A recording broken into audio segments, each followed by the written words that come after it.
Hello, Chào. tôi có cậu con trai năm nay là 5 tuổi. Trước đây là con tôi lúc 2 tuổi rưỡi, con tôi có chậm nói. Tôi cũng nghi về con tôi có problem nên tôi dẫn con tôi đến bác sĩ gia đình để khám. Sau đó bác sĩ gia đình giới thiệu tôi tới bác sĩ chuyên khoa nhi ở bệnh viện Canterbury là Dr. Cole. Sau đó bác sĩ có khám và chẩn đoán con tôi là bị bệnh tự kỷ. Và bác sĩ có nói với tôi là sẽ điền đơn giúp tôi để xin tiền tài trợ của chính phủ về trẻ em bị bệnh tự kỷ.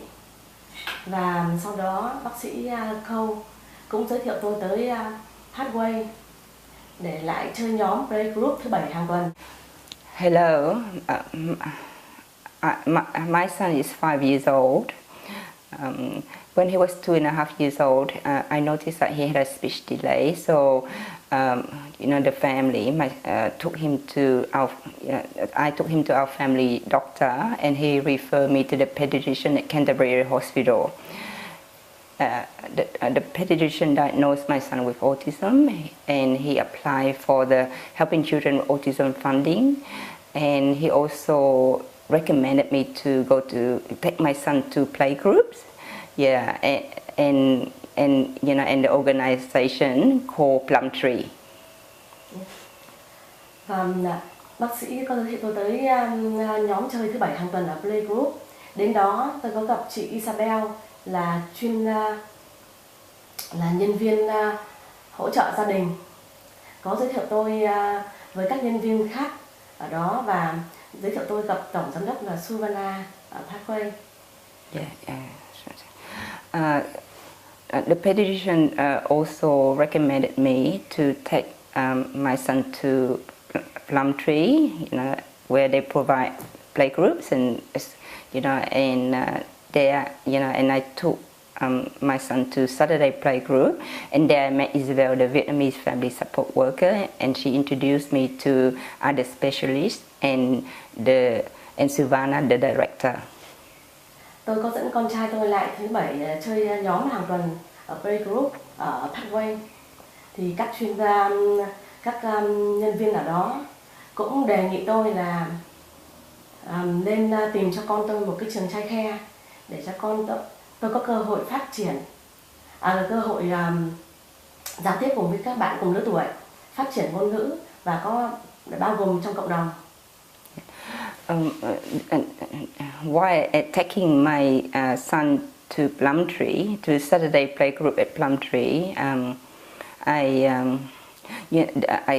talked with the staff at Pathways and the therapists, and they all suggested me to put my son in childcare so he can learn to develop his language, interact with other children at his age, and to be included in the community. Sau đó tôi có lại nhóm chơi thứ 7 hàng tuần thì các nhân viên cũng nói như thế, tôi cũng đã tìm được một cái trai khe cho con tôi ở gần nhà, học 2 ngày một tuần. Sau 2 tuần học đó thì nhân viên ở trai khe cũng nói với tôi là trả tiền trai khe, vì lúc đó tôi chưa được tiền tài trợ ở Centraling nên là tôi cũng gặp khó khăn. Tôi cũng có đến nói với chị Isabel, nhân viên ở Pathway, là giúp tôi điền đơn xin hỗ trợ gia đình để tôi có được 1.500 để trả tiền trai khe. So I kept taking my son to Saturday playgroup, and then I determined to find a child care for my son, and I found one near my place. He went there 2 days a week, and after 2 weeks, the child care demanded for payment. That's when I faced financial difficulty.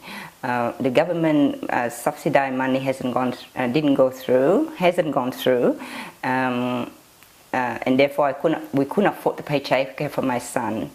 I came and talked with Isabel, and Isabel requested on my behalf to apply for the early start funding.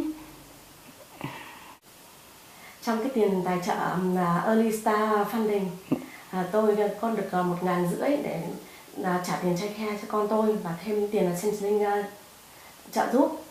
Nên tôi có được gia đình tôi cũng có một phần để đóng cho con tôi trả tiền childcare. Nên là tôi cũng trong cái tiền early start funding đó thì tôi còn có được một chuyên gia hỗ trợ năng lực tên là cô Sơ Bì. So in the early start funding, there's $1,500. So it helped me to pay for childcare plus the Centrelink subsidy. And also I had a bit of money to contribute, but without the Centrelink subsidy and also the 1,500, we had to withdraw our son from childcare. And also we were provided with a speech pathologist to help my son develop in his language. Staff at Plumtree recommended her to put her son at childcare so he can have a chance to interact with other children at his age, develop language, and to be included in the community. Trong lúc mà con trai tôi được học cô Sơ Bì, chuyên gia chỉnh ngôn, thì là tôi cũng có nói với Sơ Bì là tôi muốn mua iPad cho con tôi. Nhưng mà Sơ Bì cũng giúp tôi điền đơn để xin lý do tôi muốn mua iPad là để giúp cho con tôi phát triển nói, đọc và biết các nhận dạng ở trong hình đó là cái gì trong máy. Thế là Sơ Bì cũng giúp tôi điền đơn xin một cái quỹ hỗ trợ gia đình để mua iPad. While my son was having speech sessions with Serbi, the speech pathologist, I thought of buying an iPad for my son for him to learn to talk, practice reading, and also recognize visuals. And then I discussed with Serbi, and she said that I needed to do an individual family service plan and set goals for my son's development. Then to use those goals to apply for the Family's Assistance Fund, $2,000 to buy an iPad. Sau khi mua được iPad, nó giúp con tôi là đọc này, viết chữ và biết nhận dạng các hình thù được con, rồi biết nói rất là nhiều. Yeah. After buying the iPad, my son is able to talk a lot more, recognize visuals, the animals, and he can read after. He can read after what's reading. He can repeat the reading. Em thấy vậy là nó đã làm tiến bộ rất nhiều ạ. And he has improved a lot in his language development. Bác sĩ chuyên khoa nhi đã giúp tôi xin cho con tôi cái tiền chính phủ tài trợ là 12.000. Trẻ em bị bệnh tự kỷ. Trẻ em bị bệnh tự kỷ được 12.000. Thế trong khi tôi được số tiền đó, tôi cũng nói với chị Isabel và Sơ Bì, cũng để danh sách tôi cho con tôi chờ để cho con tôi được một cô giáo chỉnh ngôn chuyên gia hỗ trợ năng lực yeah. Để giúp con tôi tập viết, tập nói, rồi chơi chung cùng các bạn và nói con tôi cũng có nhu cầu cảm giác mới tập đi vệ sinh. Được nhu cầu cảm giác. Dạ, với lại đi tập đi vệ sinh thôi, em cũng nói luôn không? Yeah. Và cho con tôi biết cách tập đi vệ sinh của mình. The pediatrician at the Canterbury Hospital has helping children with autism funding for me. And after receiving the funding, I talked with Serbi and Isabel that I would like to have an occupational therapist for my son. Therefore, they placed me on the waiting list, and after that I've got an OT to help my son with how to hold the pen properly, to be toilet trained, and my son also has sensory needs, so he received that sort of help from the OT.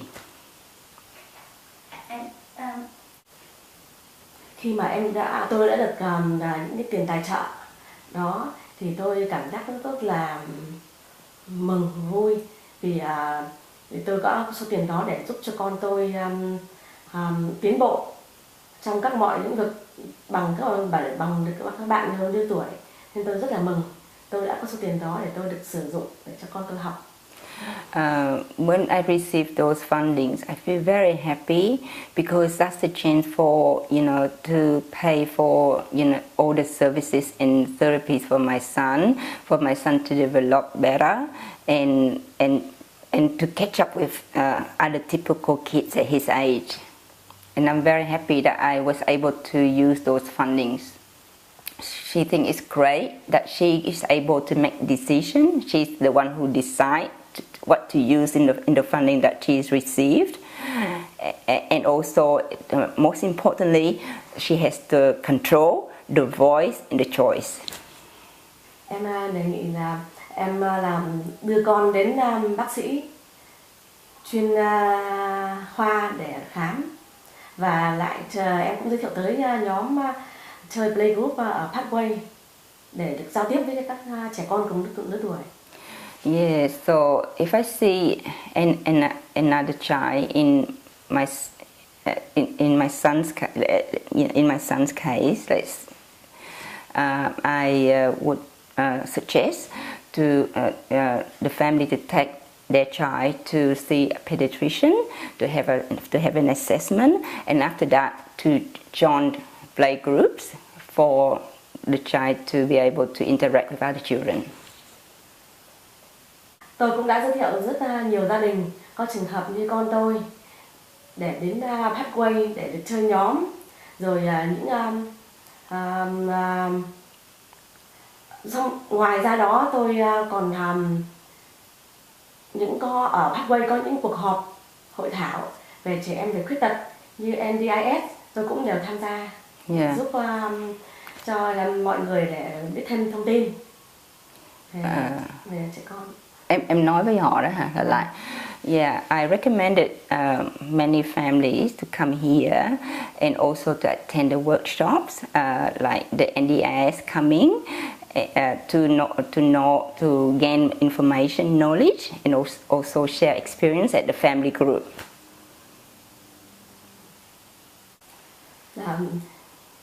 Lúc tôi chưa hiểu biết về cái bệnh tự kỷ này nên tôi cũng có đến chơi nhóm và cũng được nghe mọi người nói về bệnh tự kỷ, nên tôi cũng có biết thêm thông tin và hiểu biết để giúp cho những gì tốt để cho con tôi học tập.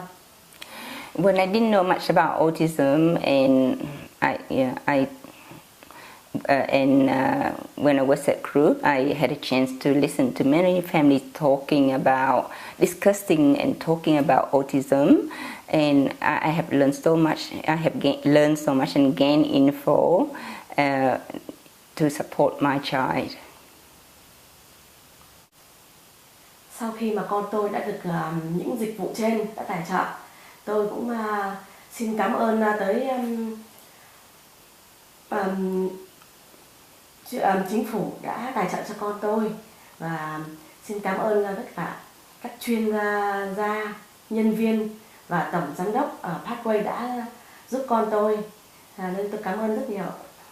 I would like to take this opportunity to thank the government for the government funding, all the staff at Plumtree for their support. My son has improved a lot, and I would like to say thank you very much.